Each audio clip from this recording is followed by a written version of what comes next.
no nada más Tenochtitlan.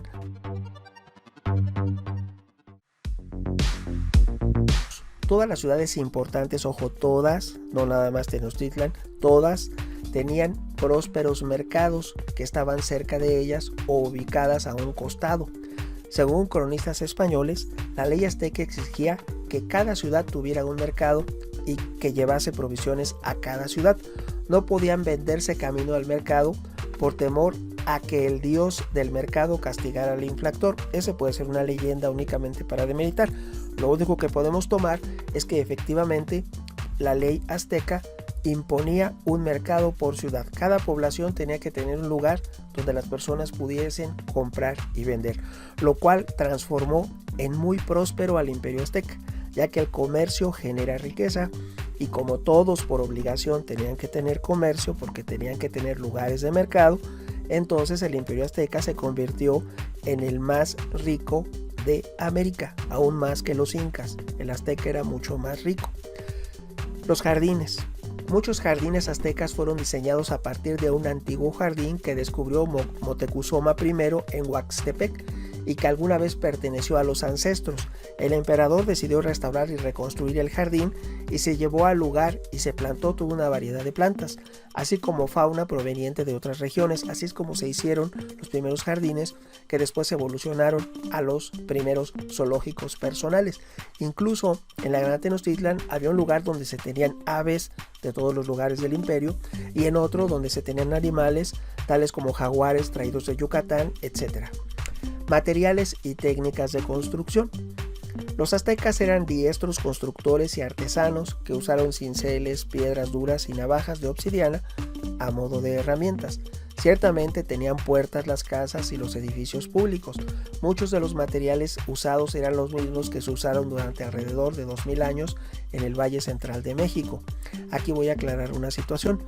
Las chapas, porque una cosa es que le pongas puerta y le pongas un travesaño o una tranca.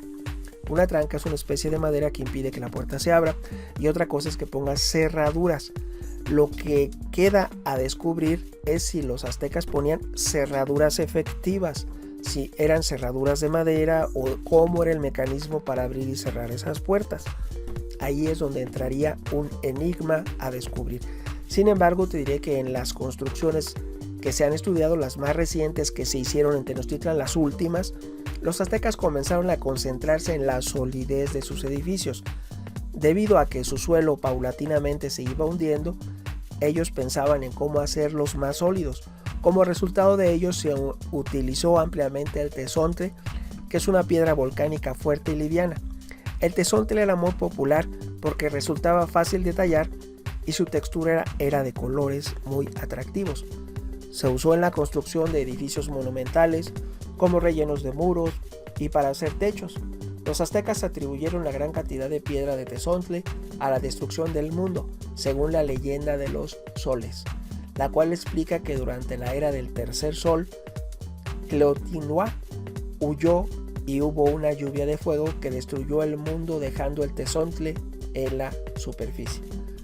También te diré que en cuanto a la construcción y la arquitectura, otra técnica popular de los aztecas que se empleó para evitar el hundimiento de la ciudad fue el uso de plataformas como cimientos o encajar pilotes de madera en la tierra en apretada formación. Esto quedó a la vista durante las excavaciones cuando estaban los españoles destruyendo la ciudad para hacer sus casas. Se dieron cuenta de estos métodos de construcción. El metal, con excepción del oro y el cobre, porque muchos dicen que los aztecas eran neolíticos, lo cual es falso.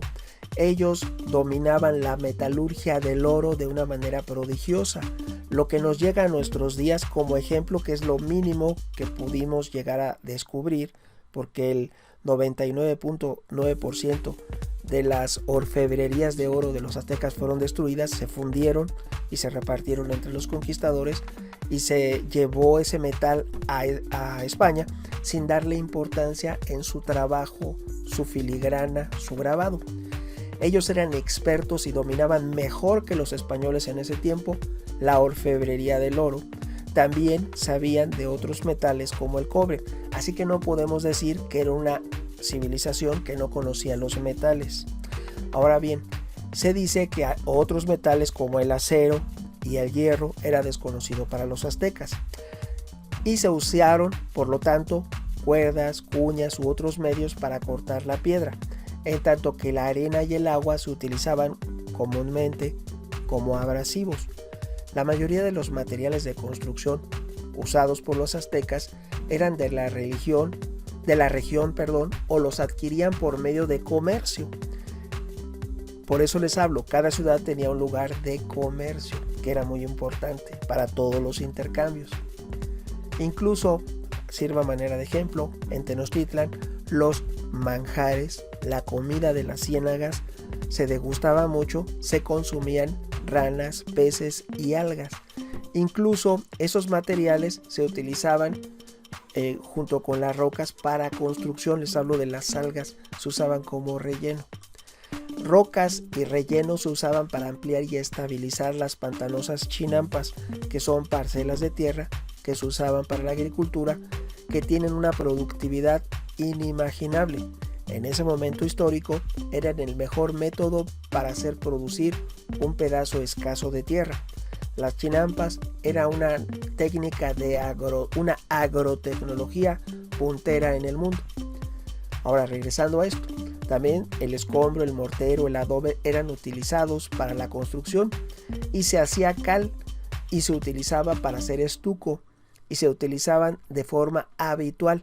Las ciudades eran llenas de color, bien edificadas, con piedra y con colores, no eran únicamente el color de la piedra. Regularmente se pintaban de colores vivos. La piedra suelta y el escombro se importaban de las regiones costeras fuera de Tenochtitlan, pero llegaban a la ciudad y se utilizaban en la construcción de las edificaciones, tanto religiosas como públicas.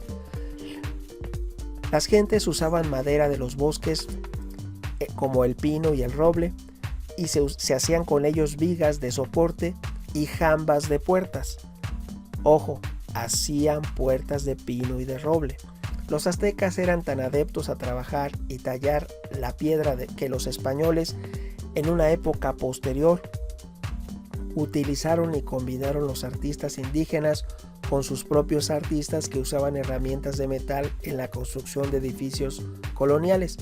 Ahora, solamente como reflexión, sabes que la ciudad de Puebla se llama la ciudad de las 1001 iglesias porque cuando casi no había habitantes, cuando eran muy pocos los españoles que habían llegado y con el mestizaje hubo de pasar siglos para que la población creciera de manera significativa, hasta llegar escasamente a 1 millón de habitantes en épocas ya posteriores.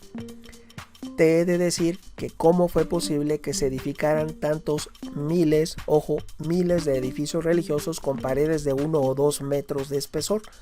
Simplemente la ciudad de Puebla no se edificó lógicamente de la noche a la mañana, pero en la época colonial se hicieron la mayoría de sus edificios religiosos. ¿Cómo los hicieron tan poquitos indígenas? ¿Quiénes construyeron tantos edificios, incluso en la capital, en la Ciudad de México, cuando ya era virreinato, cuando estamos en la colonia? ¿Quién construyó tan masivos y pesados edificios? Si tú entras al Palacio del Virrey, que hoy es el lugar donde todos los días despacha el presidente de México, que era el Palacio del Virrey, si tú entras e ingresas a alguno de los patios podrás ver que hay pilares de hasta más de 1 metro de espesor. ¿Quién construyó eso con tan pocos habitantes? Recordemos que por las enfermedades traídas por la viruela, el llamado cocolistli, falleció el 90% de la población inmediatamente después de que cae Tenochtitlan en agosto de 1521. Fallece el 90% de la población en los siguientes 40 años. Entonces, durante 300 años que duró la colonia, ¿quién construyó todos esos edificios? ¿Qué habitantes lo hicieron? Solo como reflexión. Ahora, regresando a la arquitectura azteca, que es monumental y prodigiosa, te diré que en relación al recinto de Tenochtitlan, esta fue una ciudad que representó poder y resistencia, así como una metáfora viviente de la historia migratoria de los aztecas y de la supremacía de su dios del sol, Huitzilopochtli. Fue un asentamiento urbano isleño que en el momento de la conquista española albergaba aproximadamente a 200,000 habitantes solamente Tenochtitlan, no estoy incluyendo Texcoco, tampoco el área conurbada. Se dice que el área conurbada eran 800,000 habitantes a la llegada de los españoles. Su nombre proviene de Tetl, roca, y Nochtli, cactus, y Tlán, un sufijo de ubicación. O sea que Tenochtitlan es la ciudad del cactus y la roca. También se cree que la ciudad recibió su nombre por Tenoch, un rey sacerdote que gobernó a los mexicas cuando la ciudad fue fundada en el año de 1325 de nuestra era. Tenoch había conducido a su gente a lo largo de los años y de privaciones en el Valle Central de México, y durante todo ese tiempo siguió devotamente las señales de Huitzilopochtli que llevaron a la fundación de Tenochtitlan. Tenoch predijo que la tierra donde los mexicas habrían de asentarse se encontraba vis a vis. Encontrarían a vis, que era un águila posada sobre un nopal devorando a una serpiente, un campo blanco, una rana blanca y un sauce blanco. Algunos de los mismos elementos fundacionales que aparecieron en anteriores narraciones culturales como las de Tula y Cholula. Era común que encontraran esos elementos, no nada más se encontró ahí, ya lo habían encontrado en Tula, ya lo habían encontrado en Cholula y lo encontraron en lo que fue Tenochtitlan. El corazón de Copil, sobrino de Huitzilopochtli, determinaría el lugar exacto en el que habría de fundarse la ciudad. Copil era el hijo de Malinalxochtli, la diosa hermana de Huitzilopochtli, y Malinalxochtli era una hechicera malévola que los aztecas, que los mexicas abandonaron en Malinalco debido a sus malignas actividades de brujería.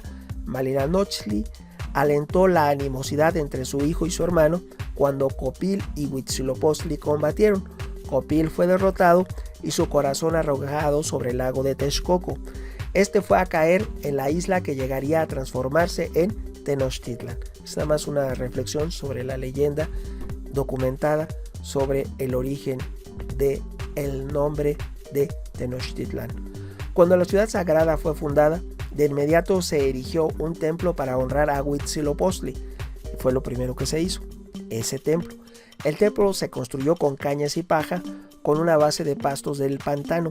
Según la historia azteca, esa noche Huitzilopochtli le habló a un sacerdote y le aconsejó dividir la ciudad en 4 campán, 4 grandes barrios o distritos, con un templo dedicado a él, a Huitzilopochtli, en el centro.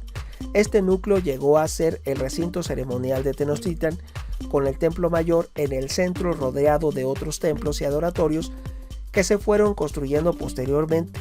El complejo estaba rodeado por un muro y solo se podía entrar al mismo a través de 4 puertas orientadas hacia los 4 puntos cardinales, como las calzadas que conducían hacia afuera de la ciudad.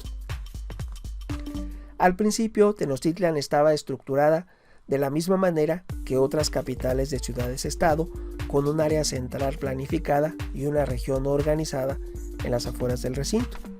El trazado al que hicimos referencia cambió cuando la población aumentó de forma exponencial, cuando quedó determinado que Tenochtitlan se transformaría en la capital de la civilización azteca. La ciudad fue renovada.